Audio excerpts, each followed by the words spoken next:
By the spring of 878, Erik Bjornsson stood at the height of his power. He had conquered Northumbria, he had conquered Mercia, and he had established a Viking kingdom that stretched across the heart of England. His capital was York. His army numbered over 5,000 strong, and his vision of a new kind of Viking civilization seemed within reach. But there remained one obstacle, one kingdom that had not yet bowed to his will. Wessex, the last independent Saxon kingdom, ruled by King Ethelred and his younger brother Alfred. The campaign against Wessex began in the summer of 878. Erik's army, now the largest and most formidable force ever assembled by a Viking leader, marched south from Mercia with a confidence born of repeated victories. They expected Wessex to fall as quickly as Mercia had fallen, to crumble under the weight of their overwhelming force. But they had not reckoned with the determination of a young prince named Alfred, a man who had watched the fall of Mercia with growing alarm, a man who understood that the fate of England itself hung in the balance. King Ethelred, the nominal ruler of Wessex, was an aging man, more concerned with the affairs of the church than with the affairs of state. The real power in Wessex had gradually shifted to his younger brother Alfred, a man of only 27 years, but possessed of a keen intellect and an iron will. Alfred had spent the winter months preparing for this moment. He had gathered supplies, he had trained his warriors, he had studied the tactics of the Vikings, and he had come to understand that the only way to defeat Erik was to meet him in open battle, to refuse to be trapped in a siege, to force a decisive confrontation. Alfred had learned from the mistakes of other Saxon leaders. He had seen how Oswulf had been defeated by Erik's superior tactics. He had seen how the Mercian fortifications had been rendered useless by Erik's strategy of starvation and patience. He understood that the key to defeating Erik was not to play by Erik's rules, but to force him into a situation where his tactical brilliance would be less important than raw courage and determination. Alfred had decided to meet Erik in open battle, where the outcome would be determined not by strategy, but by the strength and courage of the warriors themselves. The two armies met on the fields near the town of Edington in the heart of Wessex. The Saxon forces, numbering perhaps 3,000 strong, were outnumbered by Erik's army, but they had the advantage of fighting on familiar ground, and they had the advantage of a leader who understood the gravity of the moment. Alfred had positioned his forces carefully, choosing a battlefield that would minimize the Viking advantage in numbers, a place where the shield wall could be held, where the Saxons could stand and fight. The battle began at dawn, with the rising sun casting long shadows across the fields.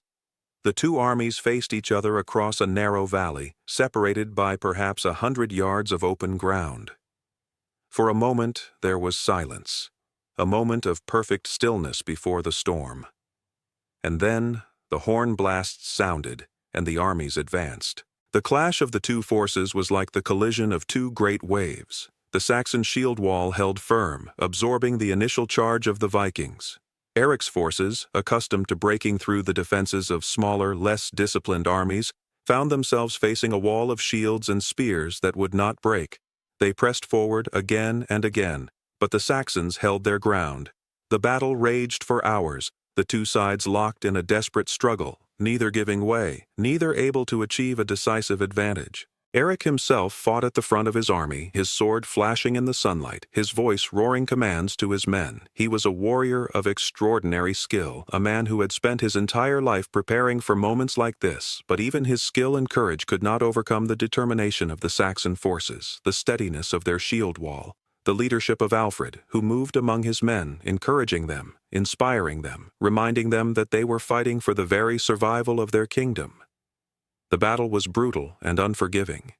Men fell on both sides, their blood soaking into the earth, their screams echoing across the valley.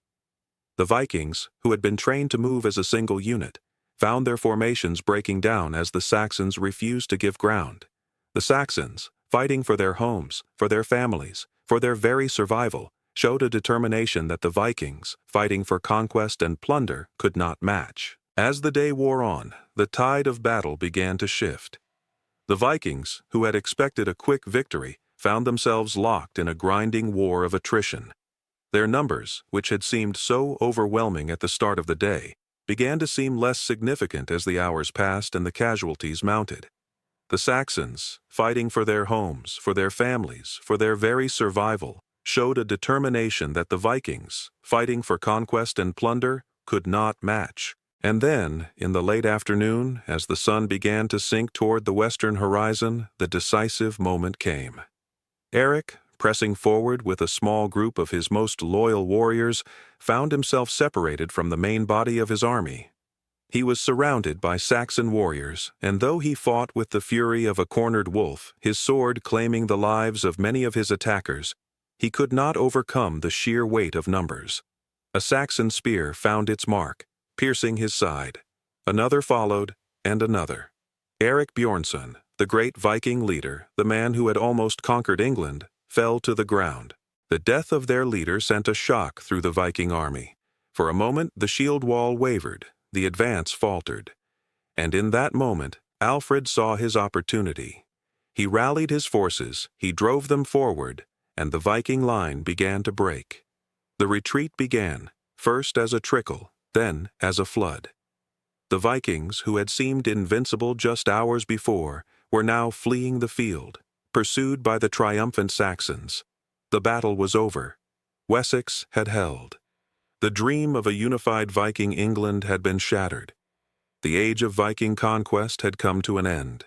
The Vikings retreated north back to their strongholds in Mercia and Northumbria.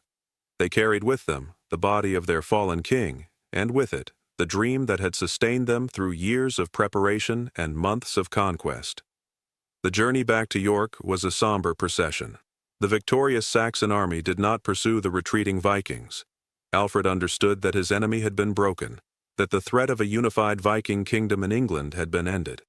He allowed them to withdraw, to carry their fallen king back to the city that had been the heart of his brief empire. When Erik's body arrived in York, the entire city came out to mourn. The people who had learned to accept Viking rule, who had begun to see themselves as part of Erik's new kingdom, wept for their fallen leader. The warriors who had followed him through years of preparation and months of conquest stood in silent tribute. The merchants, the craftspeople, the farmers, the priests, the ordinary people who had benefited from his vision of a new world, all came to pay their respects. Erik was buried on a hill overlooking the city in a great mound that was built by the hands of thousands. His sword was placed in his hands, his shield at his side. His most loyal companions were buried with him, a final gesture of honor and loyalty. The grave was marked with a stone that bore his name and the dates of his life. It was a burial fit for a king, a monument to a man who had almost changed the course of history. But the story did not end with Erik's death. The Viking kingdom that he had created did not simply disappear. It endured for several more years under the leadership of his successors. It was a kingdom that was different from the raiding parties that had plagued England for generations. It was a kingdom with laws, with governance, with economic systems. It was a kingdom where Vikings and Saxons lived together, where a new culture was being born. It was a kingdom that would eventually be absorbed into a larger English state, but not before it had left an indelible mark on the land and the people. Alfred, for his part, went on to become one of the greatest kings in English history. He used his victory over Erik as a foundation for the unification of England. He established a system of fortified towns, the burhs, that would protect his kingdom from future Viking invasions. He built a navy to defend his coastlines. He promoted learning and literacy. He created a legal code that would influence English law for centuries to come. He transformed Wessex from a small, threatened kingdom into the heart of a unified English state. But Alfred never forgot Erik. He respected his fallen enemy as a worthy opponent, a man who had challenged him and forced him to become a better leader, a better strategist, a better king. In his later writings, Alfred spoke of Erik with a mixture of admiration and sorrow. He recognized that Erik had been a man of vision, a man who had dared to dream of a new world. He recognized that in defeating Erik, he had not just won a battle, but had helped to shape the future of England. The aftermath of the Battle of Wessex was a time of profound change. The Viking army, which had seemed invincible just months before, had been broken. The dream of a unified Viking kingdom in England had been shattered. But the impact of this battle would resonate far beyond the immediate military outcome. It marked a turning point in history, a moment when the old world was dying and a new world was being born. The Viking forces retreated north, back to their strongholds in Northumbria and Mercia. They carried with them the body of their fallen king, and with it the dream that had sustained them through years of preparation and months of conquest. The kingdom that Erik had built, the realm that had seemed so powerful just weeks before, began to fragment. Without Erik's leadership, without his vision, the various Viking commanders began to squabble among themselves, to compete for power and influence. The unity that Erik had forged began to dissolve. Over the following years, the Viking kingdoms in England gradually contracted. Alfred's forces, now confident and well-organized, began to push back against the Viking territories. They conquered Mercia. They conquered East Anglia. They gradually extended their control over more and more of England.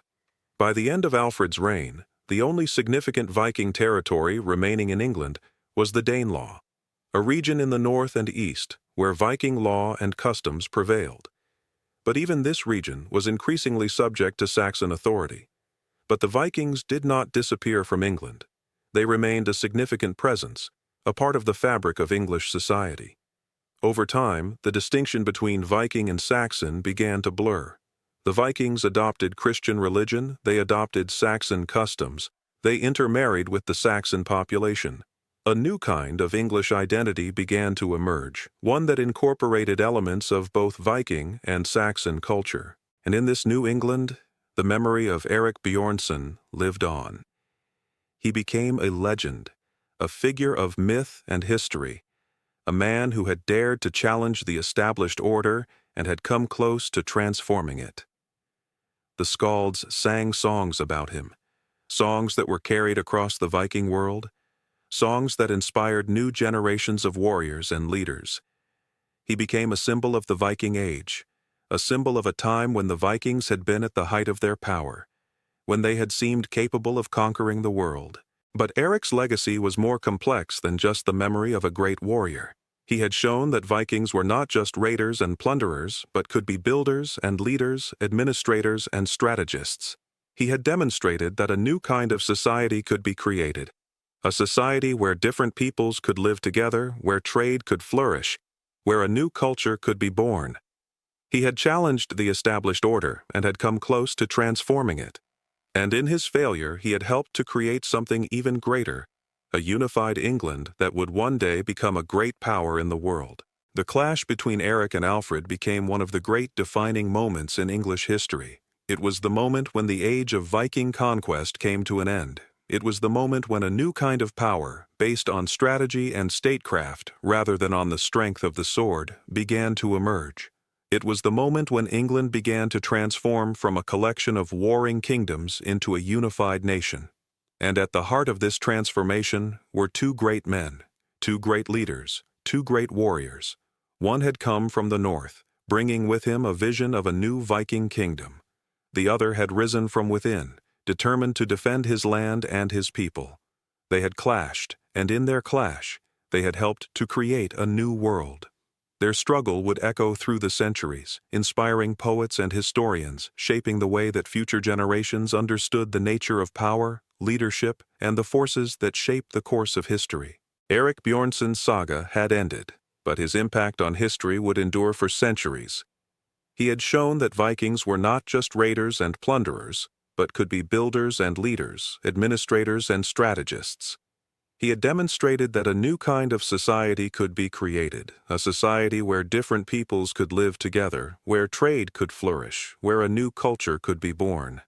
He had challenged the established order and had come close to transforming it, and in his failure, he had helped to create something even greater, a unified England that would one day become a great power in the world. His name would be remembered, his deeds would be sung, his legacy would endure. He was Erik Bjornsson, the Viking king who almost conquered England, the man who changed the world. The immediate aftermath of Erik's death was chaotic. The Viking forces, demoralized by the loss of their leader, were in disarray. The succession was unclear. Several of Erik's most trusted commanders claimed the right to lead the Viking forces. Ragnar, Erik's oldest friend and most loyal supporter, attempted to take control, but he lacked Erik's vision and his political skill. Without Erik's unifying presence, the Viking kingdom began to fragment. The integration of Mercia and Northumbria into a unified English state under Alfred's rule was a gradual process that took decades. The Danelaw, as it came to be known, remained a region where Viking law and customs prevailed, but it was increasingly subject to Saxon authority. Over time, the distinction between Viking and Saxon began to blur. The Vikings adopted Christian religion, they adopted Saxon customs, they intermarried with the Saxon population.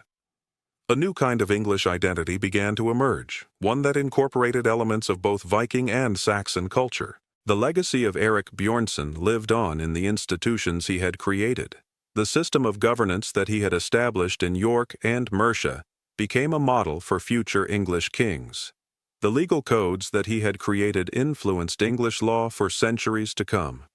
The trade routes that he had established continued to enrich the regions they connected. The cities that he had built and developed continued to prosper long after his death.